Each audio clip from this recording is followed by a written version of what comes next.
In the heart of Mpumalanga, nestled between sun-baked hills and sugarcane farms, stood the proud silhouette of KwaMaFumulo Provincial Hospital.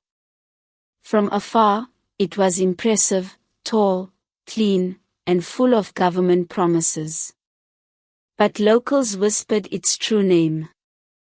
Isibhedlela Isisathane, the Devil's Hospital. For years, strange things happened within its grey corridors. Young miners came in with coughs and never came out. Farmers walked in with headaches and were buried 3 days later, bodies sealed in government-issued coffins, for safety.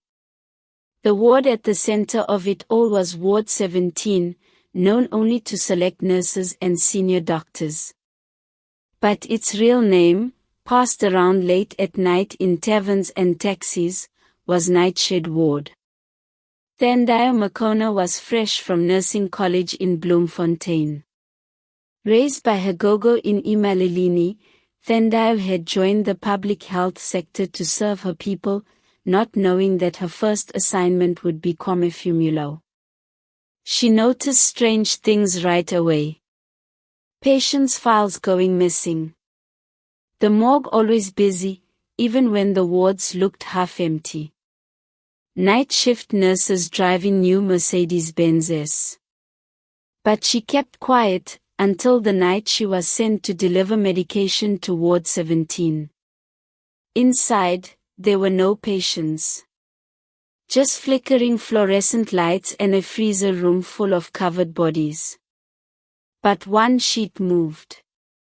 Under it, she found a young woman, alive but stitched open, missing a kidney. Before she could scream, she was grabbed by 2 nurses in pristine white. One of them she recognized, Sister Masiko, the respected head matron from Soweto, who always quoted scripture and wore a rosary like armor. "You saw nothing," Masiko said, pressing a bloody scalpel against Thandayo's cheek. "Or you joined them." But Masiko didn't know Thandayo had grown up with a Sangoma grandmother, who had marked her with ancestral protection on her umbilical cord. That night, Thandayo escaped through the back gate and ran to the home of Detective Mlanjeni, an old family friend who had always suspected something dark was going on at the hospital. An investigation was launched, but files disappeared. Witnesses recanted.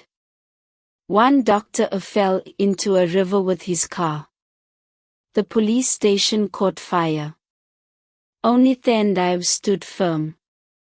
Eventually, a brave whistleblower, a mortuary worker named Saifo, came forward. He testified that doctors and nurses had been selling organs to wealthy Sangomas in Limpopo and even foreign buyers in Dubai. The organs were used in money rituals, ukuthwala, to bring wealth and protection to corrupt businessmen and politicians. Every organ sold bought another month of riches. And every month, another name disappeared from the hospital registry. The hospital was eventually shut down after a public outcry. But no one could find Matron Masiko. Some say she lives in a mansion in Santon. Others say she was swallowed by the ancestors she betrayed.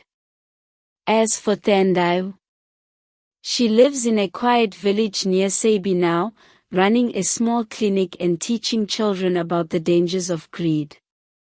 She still wears her grandmother's protective necklace.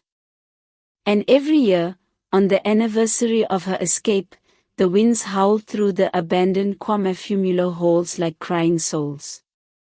Do not trust white walls, the old women say now. It is not always the sick who leave hospitals in coffins.